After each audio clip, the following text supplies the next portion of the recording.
आजादी की पहली लड़ाई 1857 की क्रांति को भले ही माना जाता था,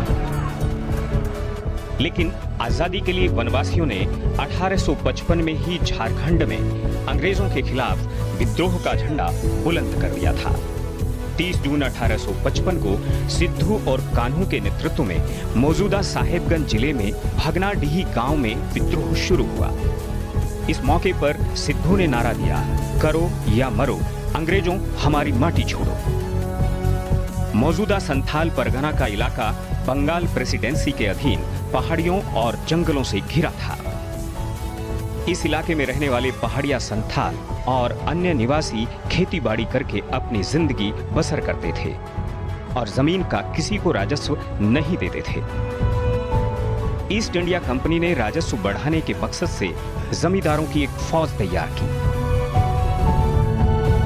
जिसने पहाड़िया, संथाल और बाकी निवासियों से जबरन लगान वसूल करने का काम शुरू कर दिया।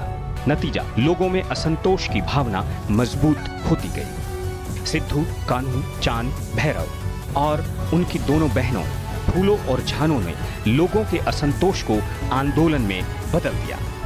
30 जून 1855 400 गांवों के करीब 50,000 आदिवासी भगनाडीही गांव पहुंचे। सभा में घोषणा कर दी गई कि अब वो मालगुजारी नहीं देंगे। इसके बाद अंग्रेजों ने सिद्धू, कान्हू, चांद और भैरव इन चारों भाइयों को गिरफ्तार करने का आदेश दिया।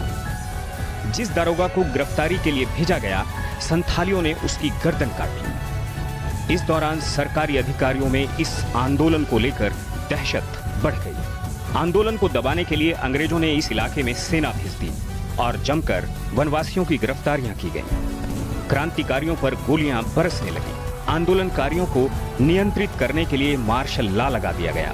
बहराइच में अंग्रेजों और आंदोलनकारियों में लड़ाई में चांद और भैरव शहीद हो गए।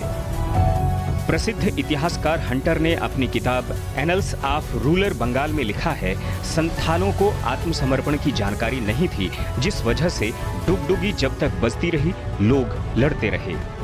जब तक एक भी क्रांतिकारी जिंदा रहा, वो लड़ता रहा। इस युद्ध में करीब 20,000 वनवासियों ने अपनी जान गंवा दी। 26 जुलाई को शेष बचे दोनों भाइयों को भी भगनाडीही गांव में खुलेआम एक पेड़ पर टांग कर फांसी की सजा दे दी। इस तरह सिद्धू, कान्हू, चांद, भैरव और बहन फूलों और झानों का नाम सदा के लिए भारतीय इतिहास में अमिट हो गया।